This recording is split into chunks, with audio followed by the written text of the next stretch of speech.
Welcome to Washington Today on C-SPAN Radio for Tuesday, December 5th, 2023. Republican Senator Tommy Tuberville drops his holds on hundreds of military promotions, keeping holds only on those of four-star generals. He has been having these holds to protest the Pentagon policy on helping servicewomen travel, if necessary, to obtain abortions. The Senate Majority Leader, Democrat Chuck Schumer, offers Senate Republicans a deal on a bill that would aid Israel, Ukraine, and Taiwan, saying they can offer any amendment they want on U.S. border security and get an up and down vote. The offer comes after House Speaker Mike Johnson, a Republican, wrote a letter to the White House saying that tougher U.S. border measures must be part of any package that funds Ukraine in its war against Russia. FBI Director Christopher Wray tells a Senate committee that failing to renew Section 702 of the Foreign Intelligence Surveillance Act, or FISA, will be devastating to law enforcement's ability to deal with terrorism threats and cyber crimes. Section 702 allows the U.S. government to conduct warrantless surveillance outside the U.S. That provision is set to expire at the end of the month. Plus, a House hearing on anti-Semitism on college campuses with testimony from the presidents of Harvard, MIT, and the University of Pennsylvania. A House hearing on the Education Department's proposal to protect transgender athletes under the Title IX anti-discrimination law. The Supreme Court hears a case involving a couple's $15,000 tax bill from an overseas investment where they never actually cashed out the earnings, and it could be a test of whether a tax on wealth is constitutional. And Vice President Kamala Harris breaks a nearly 200-year-old record for most tie-breaking votes in the U.S. Senate. From NBC News, Senator Tommy Tuberville, Republican from Alabama, announced Tuesday that he is dropping the bulk of his months-long hold on hundreds of military nominations. He told reporters that he has lifted the hold on all military promotions, 3-star and below, amounting to over 400 promotions. The Alabama Republican had been holding up military nominations for months in protest of the Defense Department's policy that allows service members to get reimbursements for travel related to getting an abortion. That was from NBC News. Senator Tuberville spoke to reporters as he was walking to his car outside the U.S. Capitol building. You didn't achieve exactly what you set out to do, that the policy is still in place.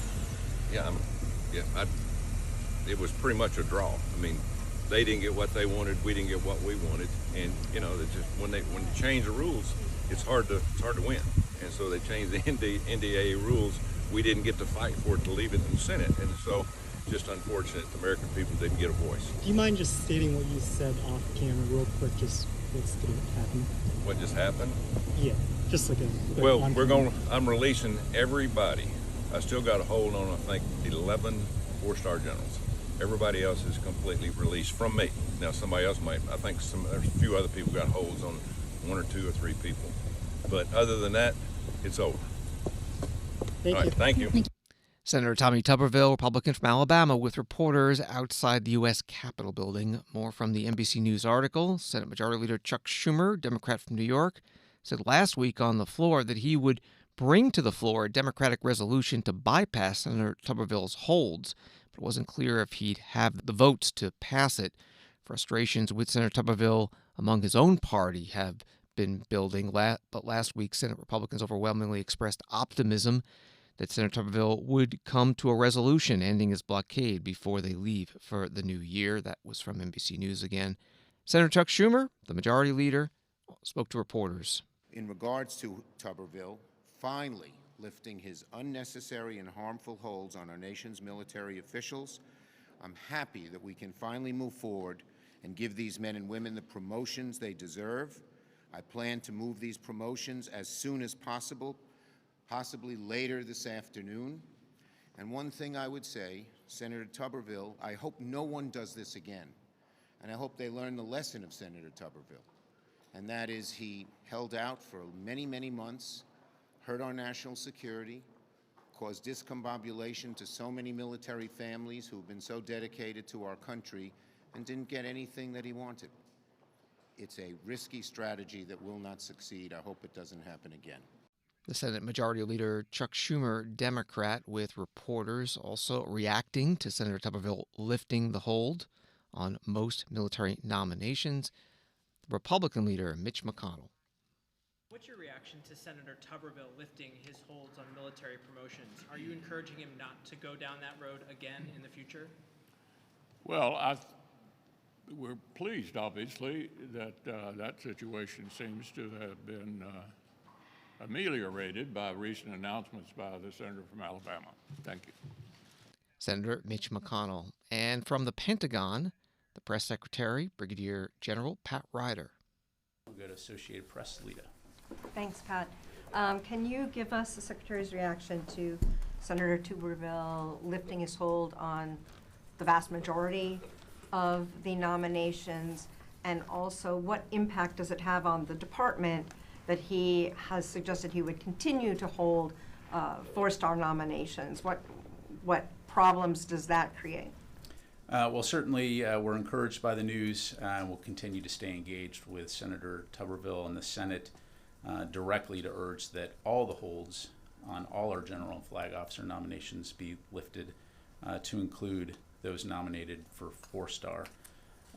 As you know, there have been upwards of 455 nominations concerning 451 general and flag officers at the Senate for consideration. In terms of the number of 4-stars, there would be at least 11 4-stars that would be impacted by those continued holds. And all of those positions obviously are key senior leadership positions, to include the vice chiefs of the various services, the commander of U.S. Pacific Fleet, the commander of Pacific Air Forces, commander of Air Combat Command, as well as the commander of United States Northern Command, Cyber Command, and Space Command. So clearly vital and critical organizations, all of which require experienced senior leaders in those positions. Pat Ryder, Air Force Brigadier General and Pentagon Press Secretary. News conference today at the Pentagon, and the Senate Majority Leader Chuck Schumer has already gone to the Senate floor today asking unanimous consent to approve dozens of military nominations that had been on hold, and there was no objection. From Fox News, there will be no additional funding for Ukraine without first making extensive reforms to the U.S. immigration system, House Speaker Mike Johnson told President Biden. Johnson issued the ultimatum in a Tuesday letter to the White House. Biden and Democrats had pushed for months to provide additional funding for Ukraine's war effort amid dwindling Republican support for the issue. With immigration being an even more divisive issue for Congress, Johnson's declaration is a major blow to the prospect of further aid to Kyiv. The message came in response to a Monday letter from the White House. Penned by Office of Management and Budget Director Shalanda Young, it warned that the U.S. would run out of Ukraine aid funding by the end of 2023. That was from Fox News. Speaker Mike Johnson, Republican from Louisiana, answered a reporter's question about this at a morning news conference. Yeah, so aid to Ukraine dependent on some form of security. What's the bare minimum there, if you would deem acceptable, in order to make that arrangement? Well, we're in negotiations on that right now. I'll just tell you that any national security package has to begin with the security of our own border. That's what the American people deserve. I've been all across this country in the last couple of weeks, and no matter where I am, everyone of any party or no party is deeply concerned about the open southern border. Whether you're in New York City or you're in South Texas, people see what it's doing to our country. It is unconscionable to me that the White House would continue its current policies and not enforce our federal law. We passed H.R. 2 as a top priority of the House Republicans 6 months ago. It's been sitting over there in the Senate collecting dust. We have to effect real policy change at the border, and that is a necessary condition to anything we do going forward. Look, we're going to get a briefing on Ukraine today from Jake Sullivan, National Security Advisor, and I told Mr. Sullivan very directly that there are important questions that must be answered so that we can continue with these negotiations. Among those is, what is the objective? What is the end game in Ukraine? How are we going to have proper oversight over the funds, the precious treasure of American taxpayers? Because when we go home to our town halls, they ask us a very important question. How can we be engaged in securing the border of foreign countries if we can't secure our own? And that is a question the White House has to help us answer. I've told this to the leaders in the Senate, I've told it to the White House, and I'll say it till we're blue in the face. We are committed to that. The battle is for the border. We do that first as a top priority, and we'll take care of these other obligations. House Speaker Mike Johnson, Republican from Louisiana, at a news conference on Capitol Hill. Over in the Senate, Majority Leader Chuck Schumer has introduced and set up a test vote on the president's original $110 billion national security spending request that has money for Ukraine, Israel, Indo-Pacific security, and U.S. border security, but not the policy changes that Republicans have been asking for, such as to asylum laws. 60 votes will be needed to advance this bill in the Senate, and Republicans there have indicated they plan to block it because it does not include the border language they are seeking. Senator Schumer, at his news conference today, said he is offering to let Senate Republicans try to add an amendment on border security if they vote to allow debate to begin. Let me go over where we're at and what we're doing. I'll give you a little background. Two things happened Thursday and Friday that changed things a great deal. On Thursday, Speaker Johnson called me up and said that he could only do Ukraine as long as H.R. 2 was attached to it. Immediately, I told him that's a non-starter. You know that we wouldn't even bring it to the floor of the Senate. You know that it has every Democrat voted against it, so bringing it to the floor of the Senate again makes no sense. When the debt ceiling occurred, we all voted no. And you know that you couldn't even pass it in the House, I said to him, because you need a bunch of Democrats, because there are a whole bunch of Republicans who won't vote for anything for Ukraine, no matter what is attached to it. And you won't get Democrats if you put H.R. 2 on the bill. He told me he had told this to Leader McConnell and to Leader Jeffries. Okay. Second, on Friday evening, the negotiations between Senators Sinema, Murphy, and Langford took a terrible turn. Basically, even though Senator Langford put on the table proposals that pretty much mirrored H.R. 2, which was a non-starter. And both Murphy and Sinema were just, they were surprised and very much saddened by what he did. And so we were at an impasse. But we must get aid to Ukraine, and so we cannot wait. And so what I am proposing is the following. First, I will put on the floor of the Senate the President's bill. It will have 3 additions to it, but none of them that affect Ukraine at all. One is the fentanyl proposal that passed out of Banking Committee 23-0 and was supported by Senators Brown and Scott, the chair and ranking member of the committee. This will greatly stop the flow of fentanyl coming in to the United States. Second, we would put $1 billion in for the nonprofit security grants. There was $310 million last year. It's a program I helped originate.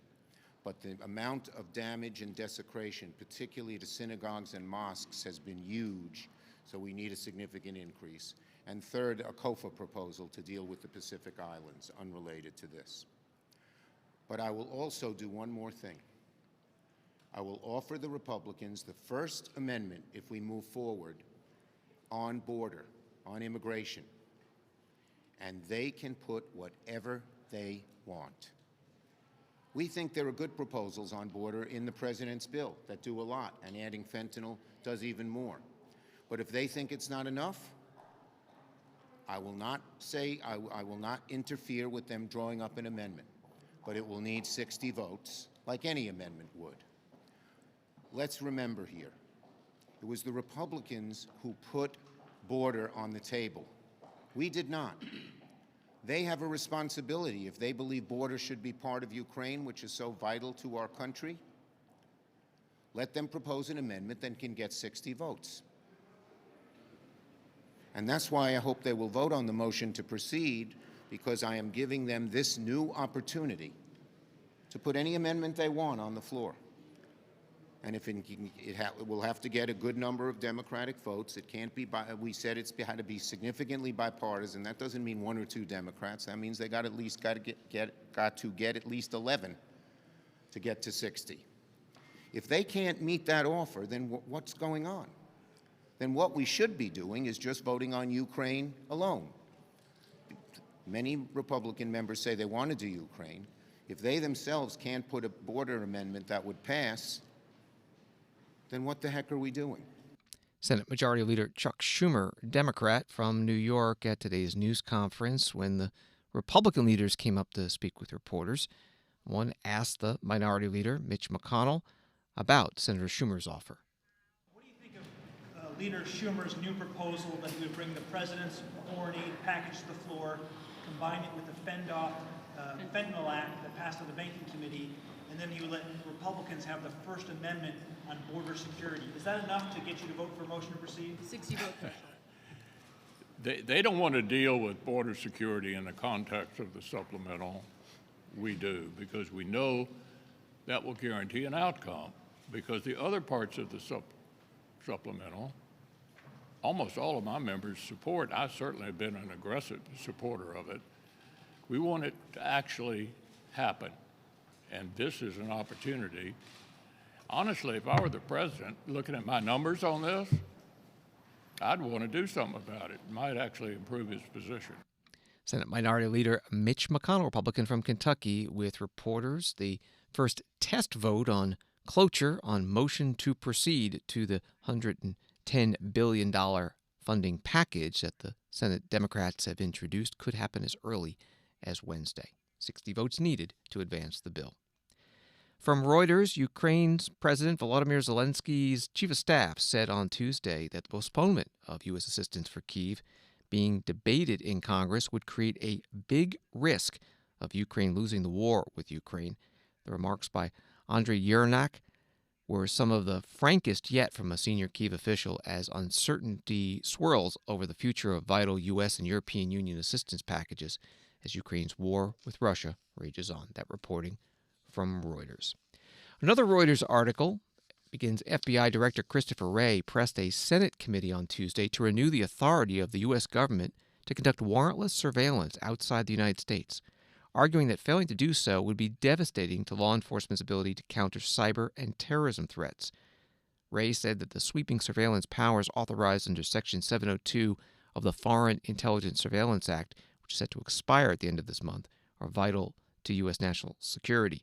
The surveillance power of the U.S. government has come under scrutiny from U.S. lawmakers on both the right and left in recent years, particularly the ability of federal law enforcement to search for data on U.S. citizens picked up as part of surveillance of foreign targets. That was from Reuters. Here's part of today's Senate Judiciary Committee hearing. Senator Chris Coons, Democrat from Delaware, questioning the FBI Director, Christopher Wray, about Section 702. Let me go to that 702 conversation. The proposal put forward by Senators Warner and Rubio would prohibit the running of U.S. person queries designed to find evidence of a crime without first obtaining a court order, but could still perform warrantless queries where the search is reasonably likely to retrieve foreign intelligence information. What do you think of that compromise? Would it head off the significantly negative consequences you've laid out if we failed to reauthorize Section 702? I think the bill put forward by Senators Warner and Rubio provides a path that we can work together on. The reality is that pursuing 702 information for evidence of a crime, as has been demonstrated, or evidence of a crime only, is extremely rare, because that's not the main purpose for which we use it. And many of the instances, the very few instances in which that has been implicated, are actually instances where it was used to find Brady information, exculpatory information, to turn over to the defense. So it is a path that I think merits further exploration. I'm aware of specific examples in my home community where FBI agents came and visited a significant company that was unaware that they had been hacked and was able to take prompt action because of that. And I'm familiar with the unique ways in which your domestic authorities complement some of the ability we need as a nation to defend against foreign threats. You also highlighted in your testimony that there were significant past FISA compliance violations at the Bureau, and that you've been dedicated to taking action to clean house and to address those. Talk to me briefly, if you would, about holding personnel accountable for a past misuse of FISA data and how that has unfolded. Well, in addition to a whole host of other reforms we've put in place, we rolled out new accountability measures designed to make sure that we are capturing not just intentional or reckless compliance violations, of which there have been very, very few and none since 2018, but even, which has been the vast majority of the compliance incidents we've had, even negligent or careless errors. We want to make sure that we have accountability for that too. Now that's a different kind of accountability just because the state of mind of the employee is different, and that's somebody who is coachable, but we have procedures now that even for that much more good faith non-compliance, they temporarily at least lose access to FISA information, and there's a whole host of remedial training and so forth that goes, and then there's escalating consequences. If they don't learn their lesson, then it builds from there. That's a short oversimplification, but that gives you a flavor of the measures that we put in place. The FBI Director Christopher Wray getting questions from Senator Chris Coons, Democrat from Delaware, at today's Judiciary Committee hearing. Again, from the Reuters article about Section 702, a bipartisan team of U.S. lawmakers introduced legislation last month to impose new limits on searches of Americans' communications and prohibit so-called backdoor searches, which invoke foreign intelligence justifications to spy on Americans. Section 702 scheduled to expire at the end of the month. Debate is ongoing on whether and how to reauthorize it. The FBI Director Christopher Wray was at today's hearing not just on this issue, but oversight of the FBI in general. Here is Senator Lindsey Graham, Republican from South Carolina, ranking member on the committee, asking Director Wray about threats facing the United States.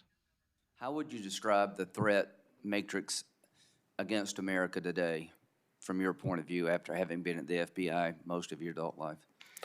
So what I would say that is unique about the environment that we're in right now in my career is that while there may have been times over the years where individual threats could have been higher here or there than where they might be right now, I've never seen a time where all the threats, or so many of the threats, are all elevated all at exactly the same time. That's what makes this environment that we're in now so fraught, and why funding our men and women who are working shoulder to shoulder with state and local law enforcement and other partners every day makes it even more important, not less. So, blinking red lights analogy about 9/11, all the lights were blinking red before 9/11. Apparently, obviously, all of us missed it. Would you say that there's multiple blinking red lights out there? I see blinking lights everywhere I turn. Okay, all right. Can't say any better than that. Who's driving all these problems? Let's start with Iran. What is Iran trying to do to America? So Iran, which is, of course, the world's biggest state sponsor of terrorism, let's start there. Iran, just in the last couple of years, if you want to bring it home here to the homeland, in the last couple of years, Iran has tried to assassinate a former U.S. national security advisor on U.S. soil, has tried to kidnap and then try to kill a journalist, American journalist and human rights activist, right smack in the middle of New York City, has conducted a cyber attack on a children's hospital in New England, and for extra credit, as Director Ratcliffe and I announced in the fall of 2020, tried to interfere in the last presidential election. So that's just a start. So if that's not enough to convince people. They've been pretty good to work with, right? Okay, let's look at, you said we found enough fentanyl to kill 80% of American people? And that's just in the last 2 years. Okay, do you think we missed some fentanyl? Absolutely. Okay. What role does China play in the fentanyl problems America has? Well, I'd start with China supplies most of the precursors to the cartels in Mexico, which then leads to the fentanyl that comes here. And that's been talked about a fair amount, and it's a huge problem. But in addition to that, China is also responsible for an awful lot of the pill presses, manufacturing of the pill presses, which, of course, are also used. And in addition to that, a lot of people don't know this, but China is also responsible for an awful lot of the precursors for the meth that's manufactured south of the border as well. Do you see that getting better? I do not. Let's talk about Russia. What are they up to? Well, besides their unconscionable aggression in Ukraine, Russia has one of the most advanced, most widespread offensive cyber programs in the world. They have invested in it very heavily and have used it in different ways against us and our allies. They have intelligence officers here in the United States, too many by any measure. They also provide safe haven to cyber criminals who, whether they're working for the Russian government or not, are conducting cyber attacks against us and our allies all over the world. So that's just a start. Okay, let's go to international terrorist organizations. One of my concerns is after Afghanistan, we sort of put international terrorism on steroids. Are you concerned that international terrorism threats to the homeland are rising as the border continues to be broken? I am concerned that we are in an elevated threat environment, a heightened threat environment from foreign terrorist organizations for a whole host of reasons. And obviously their ability to exploit any port of entry, including our southwest border, is a source of concern. There's a lot of discussion about numbers, and numbers are important, but let's not forget that it didn't take a big number of people on 9/11 to kill 3,000 people. So while numbers are important, numbers don't tell the whole story. And we have seen an increase in so-called KSTs, known as suspected terrorists, attempting to cross, over the last 5 years. The FBI Director Christopher Wray getting questions from Senator Lindsey Graham, Republican from South Carolina and ranking member on the Judiciary Committee. You can find today's Senate Judiciary Committee hearing with Director Wray in its entirety, runs about 3 hours, archived at cspan.org. Moscow Times reporting that Iran's President Ibrahim Raisi will visit Moscow on Thursday for talks with Russian President Vladimir Putin, the Kremlin confirmed Tuesday. Washington Today continues in a moment. People often think C-SPAN is funded by the federal government. In fact, we're a nonprofit organization that receives no government funding. As news consumption changes, you can help ensure the future of C-SPAN's unfiltered coverage of national government and politics. We hope you will consider making a tax-deductible contribution that will support our daily editorial operations. To learn more, visit cspan.org/donate. Welcome back to Washington Today, available as a podcast wherever you find your podcast and on the C-SPAN Now mobile app. A few headlines from the war between Israel and Hamas. Israel is pushing air and ground offensive into southern Gaza. An Israeli general calls it the most intense day of fighting yet. Israel's Prime Minister Benjamin Netanyahu said at a news conference that after the war, Gaza must remain demilitarized and that only Israel's military force can do this. He said no international force can be responsible for this. The administrator of USAID, the U.S. Agency for International Development, Samantha Power, has landed in Egypt's Sinai Peninsula, announcing more than $21 million in additional assistance for the Palestinians affected by the war. And Secretary of State Antony Blinken announcing a new policy to prevent extremist Israeli settlers responsible for violence in the West Bank from coming to the United States. In Washington, the U.S. House today passed a resolution to, quote, strongly condemn and denounce the drastic rise of anti-Semitism in the United States and around the world, and to clearly and firmly state that anti-Zionism is anti-Semitism. The vote in the House was 311 to 14. 92 Democrats voted present.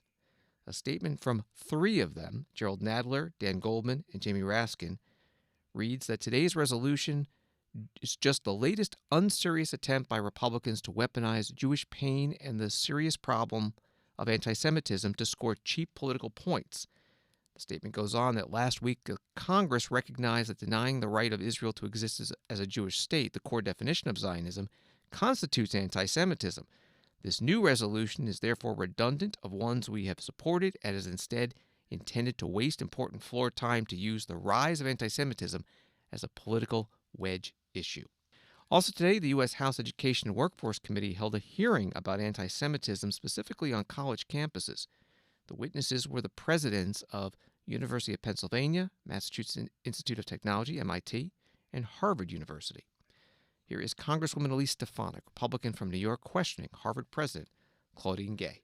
Well, let me ask you this. Will admissions offers be rescinded or any disciplinary action be taken against students or applicants who say, from the river to the sea or Intifada, advocating for the murder of Jews?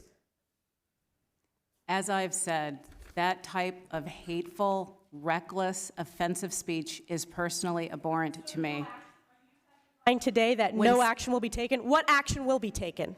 When speech crosses into conduct that violates our policies, including policies against bullying, harassment, or intimidation, we take action, and we have robust disciplinary processes that allow us to hold individuals accountable. What action has been taken against students who are harassing and calling for the genocide of Jews on Harvard's campus?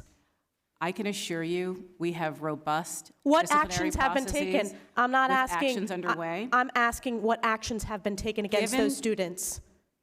Given students' rights to privacy and our obligations under FERPA, I will not say more about any specific cases other than to reiterate that processes are ongoing.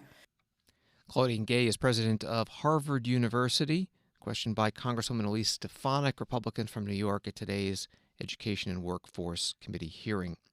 Congresswoman Lucy McBath, Democrat from Georgia, is also a member of the committee.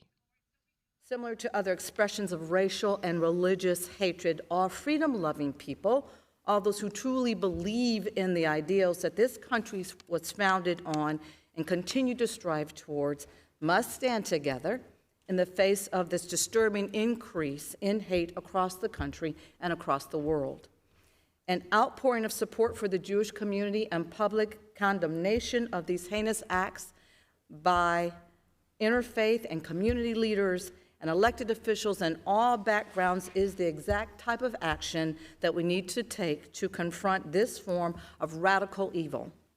Unity in the face of intimidation is how we are effectively going to resist hate in all of its forms. These actions seek to divide and intimidate us. We must show that we will not be intimidated, that we will not falter when our neighbors need us the most, that we are united against hate and we choose to love instead, irregardless of our political ideologies or our ethnic differences. As Dr. King once said, and I quote, "Returning hate for hate multiplies hate, adding deeper darkness to a night already devoid of stars. Darkness cannot drive out darkness. Only light can do that. Hate cannot drive out hate. Only love can do that." Congresswoman Lucy McBath, Democrat from Georgia, at today's hearing with college presidents testifying about anti-Semitism on campus. The Assistant U.S. Attorney General for Civil Rights, Kristen Clark, testified today before the House Judiciary Subcommittee on the Constitution. It's a subcommittee newly chaired by Congressman Chip Roy, Republican from Texas, who took over for the former chair, Mike Johnson, Republican from Louisiana, who is now Speaker of the House. One issue that Chair Roy asked General Clark about was abortion and the Freedom of Access to Clinic Entrances, or FACE Act, which prohibits threats of force, obstruction, and property damage intended to interfere with reproductive health care services. In your written testimony, you mentioned that DOJ has prosecuted FACE Act violations involving both abortion providers and pregnancy resource centers. Can you tell us how many FACE Act cases have been filed since it was enacted in 1994? So the Freedom of Access to Clinic Entrances Act is an important law. We apply it even-handedly. I don't have statistics on the number of cases since the law's passage. Would it surprise you that the data I have says that it's been brought 130 times since 1994? Because then my question is how many FACE Act cases have been filed in defense of abortion providers or in defense of pro-abortion activists versus how many FACE Act cases have been filed in defense of pro-life Americans or churches that have been attacked? And I wonder if you know the data on those.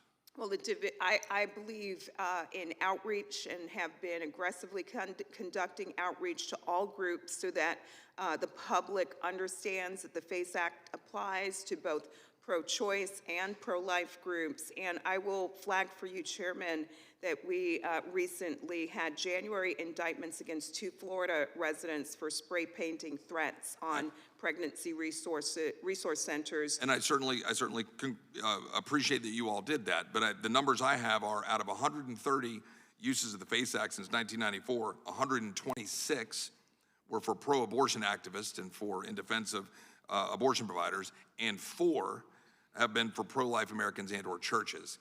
And I think that was one of them in January.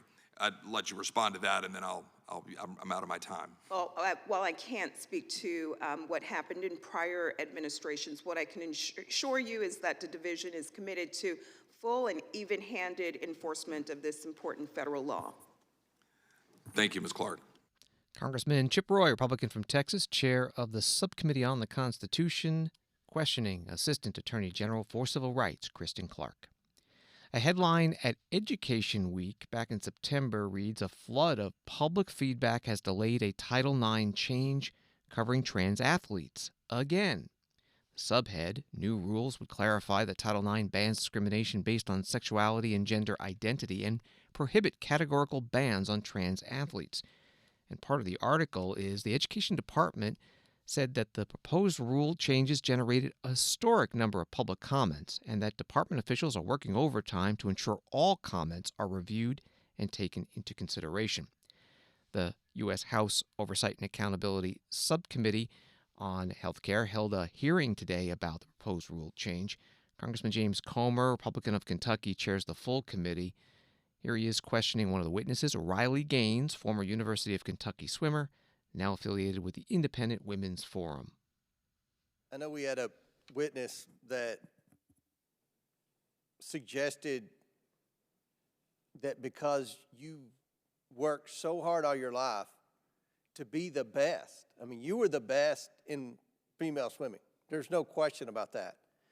And to have to lose or share a title with a biological male, you know, we had a witness on the panel suggest you should have just lost gracefully. I mean, I think that is a slap in the face to any athlete who works so hard. I mean, I was a below mediocre basketball player on my high school basketball team. I can't imagine the work that you put in, that any great athlete, male or female, puts in. And I don't think you should lose gracefully. I think you should do exactly what you've been doing. You're a class act, and you've been a leader. You've told your story. Many of us on this side of the aisle have heard your story many times, and we respect what you're doing, and we stand with you. I just want you to know that. Well, I appreciate that a whole lot. And just for the record, I have certainly lost gracefully many times in my career. Even speaking to the incident of Thomas and I at the national championships, we tied for 5th. Granted, 5th in the entire nation, so it's still an incredible achievement. But there were 4 women who beat me, and I'm incredibly proud of those women who beat me. So I certainly can and have lost gracefully many times in my career. Witness Riley Gaines, questioned by Congressman James Comer, Republican from Kentucky, at an Oversight and Accountability Subcommittee hearing. Congresswoman Summer Lee, Democrat from Pennsylvania, asked these questions to another witness, Fatima Goss-Graves, President and CEO of the National Women's Law Center. Ms. Goss-Graves, is there any reason to believe that allowing transgender young people to participate in sports threatens women's privacy or employment or economic opportunities? None of those things are threatened by the participation of transgender individuals in sports. Thank you. In fact, isn't there a risk that banning transgender athletes could lead to privacy violations, either through requiring documentation or invasive examinations? There is a deep worry there, and some states have passed that sort of sex verification law, which would subject all women and girls to those sorts of examinations. Ms. Goss-Graves, what should we actually focus on if we want to protect opportunities for women in sports? There is an opportunity right now to promote further resources to address sexual abuse that is happening in sports, to provide the sort of resources that mean more kids have an opportunity to play, and to advocate that the Biden administration finalize this rule that has been waiting for so long. That's where we are. We've seen these same misguided arguments before, rooted in false stereotypes, when athletes of color tried to integrate white sports leagues who were accused of taking away opportunities from white athletes. Black women in sports, whether they are cis, trans, or intersex, constantly encounter shifting roles and expectations as a reprimand for their success. They are accused of doping or cheating in order to win. People make cruel remarks about their perceived femininity and create racist depictions of their physicality, all in attempts to discourage and exclude them from competing, and ultimately to keep them from winning. They were wrong then, and they're wrong now. Congresswoman Summer Lee, Democrat from Pennsylvania, questioning witness Fatima Goss-Graves, President and CEO of the National Women's Law Center, at a House Oversight and Accountability Subcommittee hearing on transgender athletes and school sports. From Associated Press, the Supreme Court on Tuesday seemed inclined to uphold a tax on foreign income while leaving questions about a broader, never-enacted tax on wealth for another day. The first issue, conservative and liberal justices voiced concerns that ruling for a Washington state couple challenging a provision in the 2017 tax bill would threaten other provisions of the tax code. After 2 hours of arguments, there seemed to be a consensus on the court to craft a narrow ruling that would avoid what Solicitor General Elizabeth Prelogar said would be several $1 trillion in lost revenue. The case argued Tuesday was brought by Charles and Kathleen Moore of Redmond, Washington, challenging a $15,000 tax bill based on Charles Moore's investment in an Indian company. And the article on AP has this: backed by anti-regulatory and business interests, they contend that the tax violates the 16th Amendment, which allows the federal government to impose an income tax on Americans. Moore said in a sworn statement that he never received any money from the company. That was from AP. Here's part of the oral argument. Justice Elena Kagan questioning an attorney for the Moores, Andrew Grossman. I mean, there is quite the history in this country of Congress taxing American shareholders on their gains from foreign corporations. And you can see why, right? Congress, the U.S. government can't tax those foreign corporations directly. And they wanted to make sure that Americans didn't kind of stash their money in the foreign corporations, watch their money grow, and never pay taxes on them. So, you know, there's a long, century-old history of these kinds of taxes on gains from your holdings in a foreign corporation. Why is this any different? And why shouldn't we understand that to be quite well settled, that Congress can implement those taxes and enforce those taxes for those purposes? The taxes in that area have followed the pattern that I described of simply a taxpayer interposing a corporation between themselves and income that would otherwise be theirs. And those provisions from the beginning, isn't it? It isn't. Those provisions from the beginning have typically— These are the same shareholders as in subpart F. The difference is that those provisions have typically addressed things like passive income and related party transactions that are properly attributable to, say, a parent corporation. In other words, a parent corporation could own an income-generating asset itself, or it could simply shift that into a corporation, into a foreign corporation, and thereby avoid the income. And what the law has recognized is that just as in cases like Horst and Banks, that's effectively an assignment of income, and that it can be attributed to the person who, the parent corporation, for that reason, because the parent corporation is the one that controls the flow of the income as it's coming in. The MRT, by contrast, operates as a tax on property. It doesn't take account of any power that the shareholder had over the income as it was coming in the door to the corporation. It only takes account of ownership in 2016. Attorney Andrew Grossman being questioned by Supreme Court Justice Elena Kagan in the oral argument today, Moore v. United States, that MRT is the shorthand for the provision in the 2017 tax law under which the Moores were taxed. It applies to companies owned by Americans but do their business in foreign countries, imposing a one-time tax on investors' shares of profits that have not been passed along to them in order to offset other tax benefits, expected to raise $340 billion. But underlying all this, there was the question about a tax on wealth. Is it constitutional under the 16th Amendment? Wall Street today, the Dow down 79, NASDAQ up 44, S&P down 2. Vice President Kamala Harris has set a record today for the most tie-breaking votes cast by a vice president in the Senate in U.S. history. 32. Number 32 was to advance a U.S. District Court judge. The previous record of 31 was held by Vice President John C. Calhoun, who served 1825 to 1832. Vice President is the President of the Senate under the Constitution, casting a vote only in cases of a tie. Here is Vice President Harris with that record-setting vote. Are there any senators in the chamber who wish to vote or change a vote? If not on this vote, the yeas are 50 and the nays are 50. The Senate being equally divided, the Vice President votes in the affirmative, and the motion is agreed to. And after that, outside the chamber, Vice President Kamala Harris joined by the Senate Majority Leader Chuck Schumer, who presented her with a golden gavel. This is a historic day. Vice President Harris has cast more tie-breaking votes than anyone in America's long and storied history.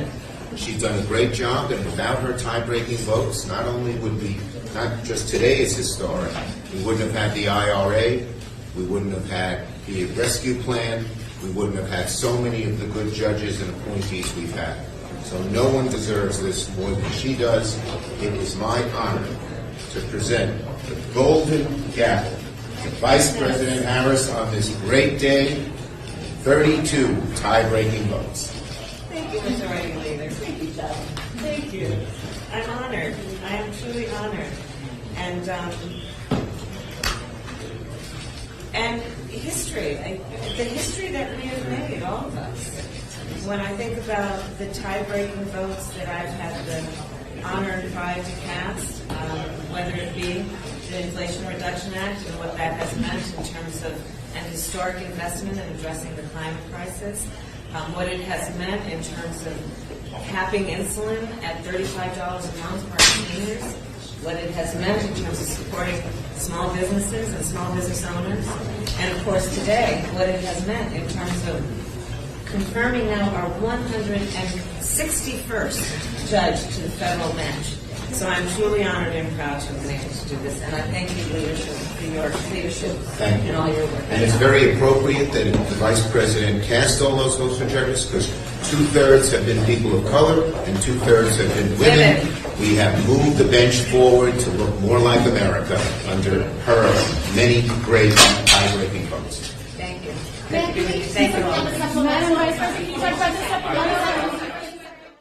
Vice President Kamala Harris and the Senate Majority Leader Chuck Schumer after that record-setting 32nd tie-breaking vote by Vice President Harris in the Senate.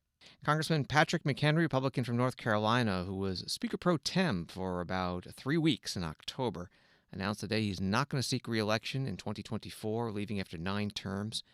In a statement, he says there has been a great deal of hand-wringing and ink spilled about the future of this institution because some, like me, have decided to leave. Those concerns are exaggerated. I've seen a lot of change over 20 years. I truly feel this institution is on the verge of the next great turn. Evolutions are often lumpy and disjointed, but at each stage, new leaders emerge. Thanks for listening to Washington Today. Sign up for C-SPAN's evening newsletter, word for word. It is free. And get the stories making headlines in Washington emailed to you every day. Subscribe at cspan.org/connect. Have a good night.